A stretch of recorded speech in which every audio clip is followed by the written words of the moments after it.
back. My name's Simon and this is the next episode of Shunt. Today we're going to be in the train room and outside doing some research on what real track looks like to give you some inspiration.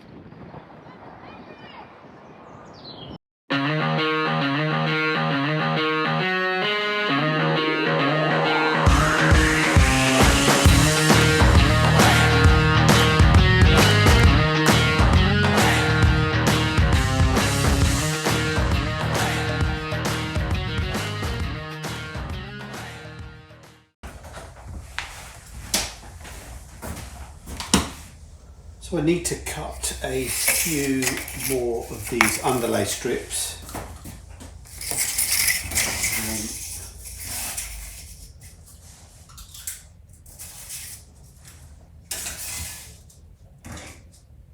Maybe another 10 of these.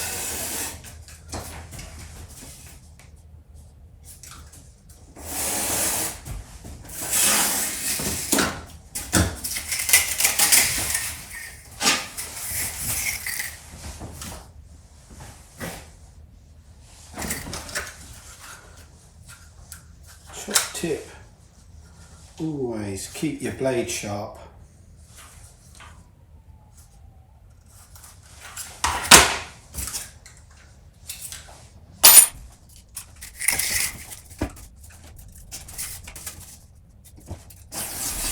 Much better.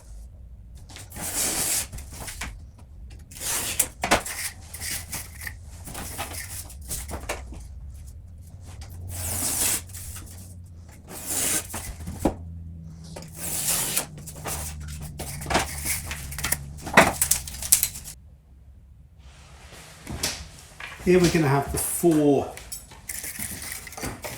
tracks, 2 up, 2 down, to represent a main line. And of course we need some points to go across each track and back again so that we can move trains around. So I've got a fistful of points. And I'm going to start on this board because I need to make sure that the points are not on board joints.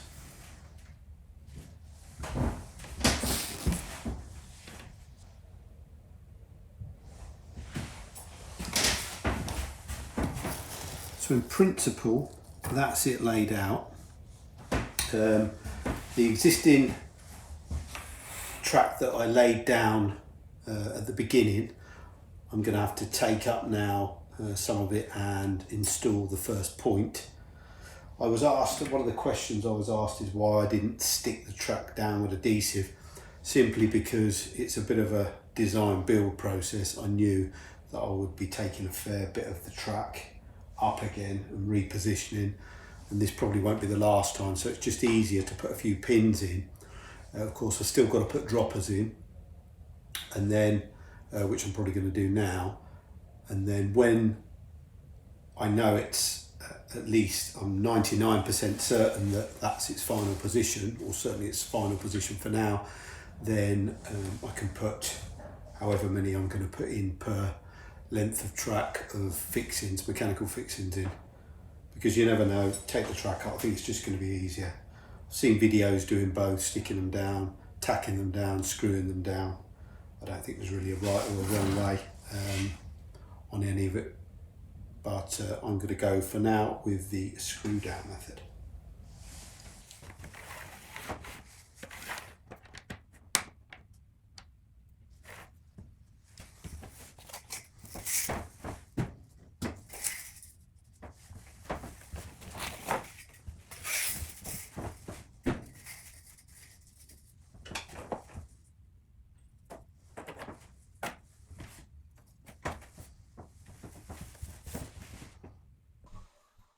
Here we are back in the train room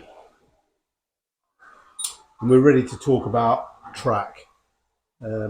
Really quickly, I wanted to get that one track going round and round the outside, and as you can see, the 43 class is coming round at the moment, and I've managed on this side to get the 4 tracks down that I want to have running round the whole of the outside. So let's have a look at this in a bit more detail.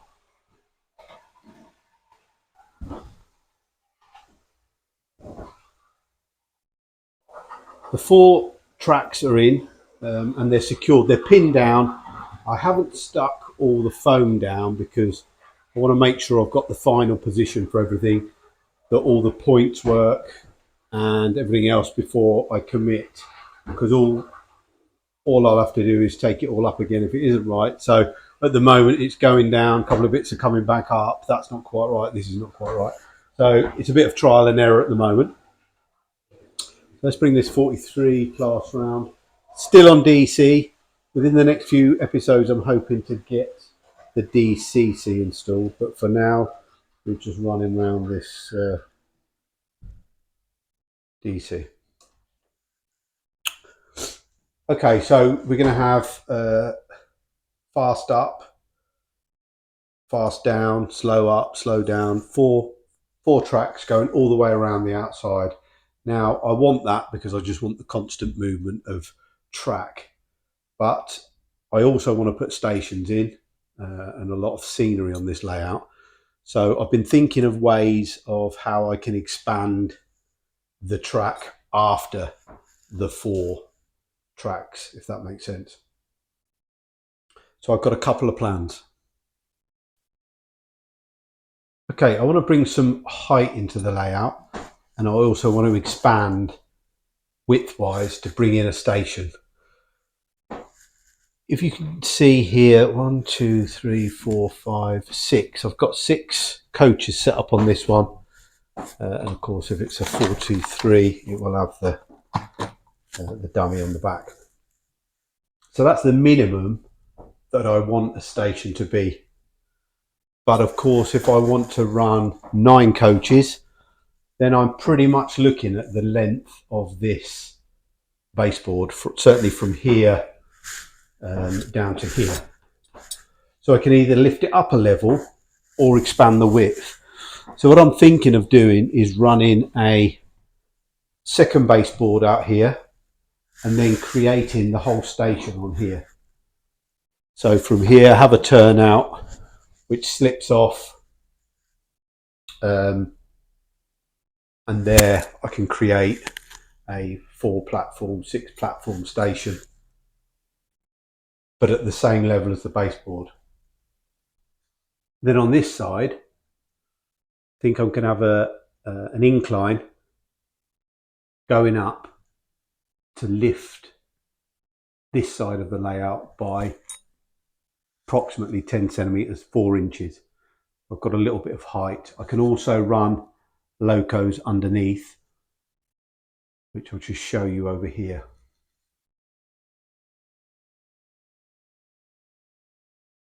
So hopefully this is a bit clearer. If I have enough clearance and width there for 2 tracks to run under, so I could use that for the incline to get up onto the higher level, or vice versa, coming back down to the lower level. Again, my plan's going to have to be a little bit more detailed on that. But that gives me the 4 tracks over there, some room for a scenic, and then up here, you know, if you look at the retaining wall, I could have some garages with some chain link fence along there. But then also I can make this wider and have up there some kind of industrial scenery, TMD, you know, whatever. I've just got space for that there. So raise it on one side and not on the other. Then of course, I've also got an option that on the far side of the layout that I could also raise it up to the same height. So basically the whole layout will have 2 tiers.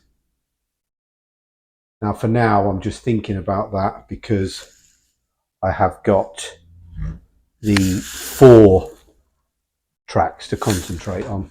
I've just thrown a couple of pieces down there just to represent where they're going to come to. I've got to run the 4 tracks all the way around, get all the dropper wires finished, get all that wired up. But while I am doing that, I am thinking about this next phase, so stage 2, if you like, of the track plan. So looking at it from the other side, this at the moment is 30 centimeters, so approximately 1 foot. So I could go to 2 feet. Yes, I'll probably have to put some kind of supports underneath, but I could have a wider construction on top and have much more room for, industry, TMD, another station even. I've got some scope then to develop the track further at a later point. But for now, like I said, I'm going to concentrate on the lower level and give that some more thought. But yeah, that's what's whirring around in my head. I have looked at a couple of bits of software and started to plan out the layout, any rail being one, and I have got the base sketched out, which I'll share with you on here, and where I am with it so far. And any feedback was appreciated. Any other ideas from what you can see is of course appreciated. Always thinking ahead for the next step. I've also want to start looking at how I'm going to weather my track and the more creative side, which is probably the bit that I'm going to enjoy the most. So let's have a look. So I've just come out in the sunshine to have a look at some track in the flesh, just to get some inspiration. And what does track actually look like?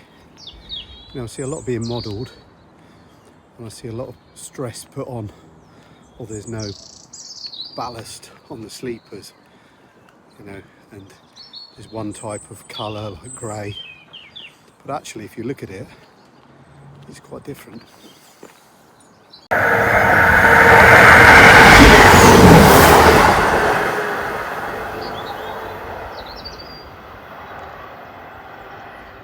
Okay. So if we look down, these are concrete sleepers. The coloration of the rails is a dark rusty brown. There's plenty of ballast sitting on the sleepers. The top of the rails are of course shiny, which is what you need anyway. And the colour of the ballast is quite varied. I see some browns, greys, reds, and a lot of discoloration through the middle of the rails. You'll see where oil and diesel or whatever is being dropped.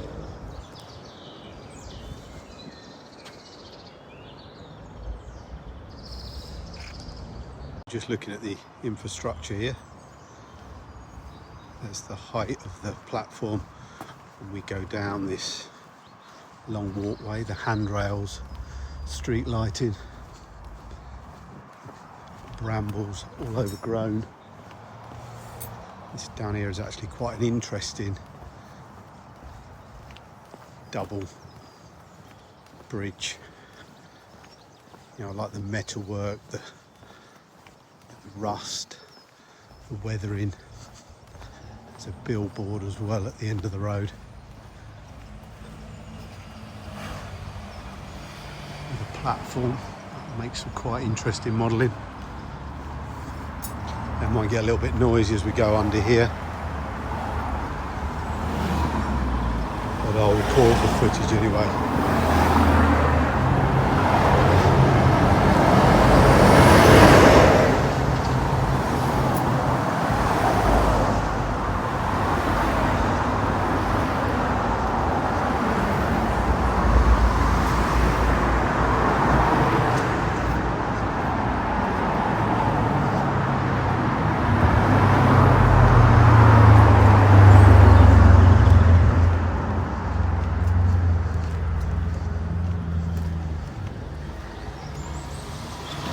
Telephone box, I guess that's a bit 1980s. There's the bridge and another billboard. It's definitely a retro. Graffiti. Does it actually work?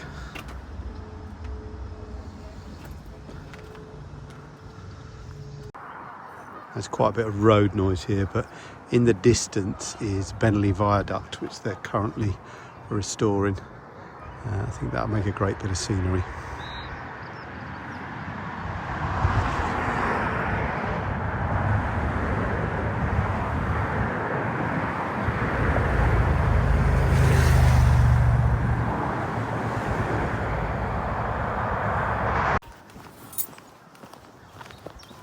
I'm walking down this path. The tracks at the side of me there. I'm going to try and get some better footage. But as you walk down here, all this stuff should be part of your modelling, or if that's the type of thing that you're creating. These roads aren't straight. The colours have massive variations. This is coming into spring now. I think officially is spring. Buds on the trees, broken fences. And this is all part of a realistic scene, I guess.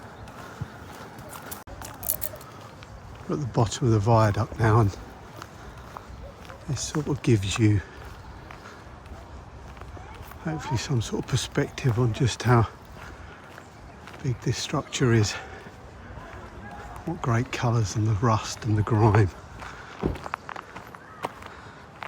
I'm not quite sure when this stopped being active. I think probably the 1960s. Like I just said, big use around here within the coal mining industry.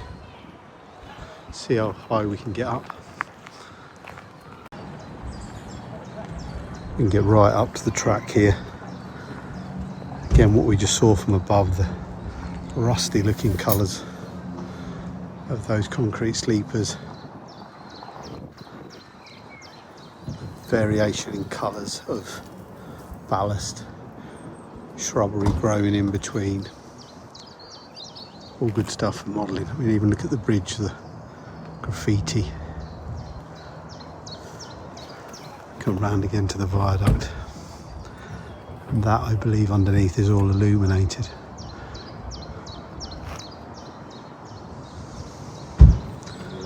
Yeah, at the sides there we've got the channel in which the concrete channel that the cables are running.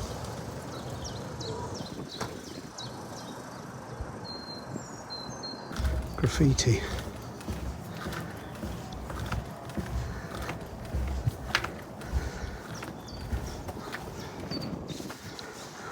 Okay, so we've just crossed over. We were down there a moment ago. It gives us a bit more of a perspective on the three tracks.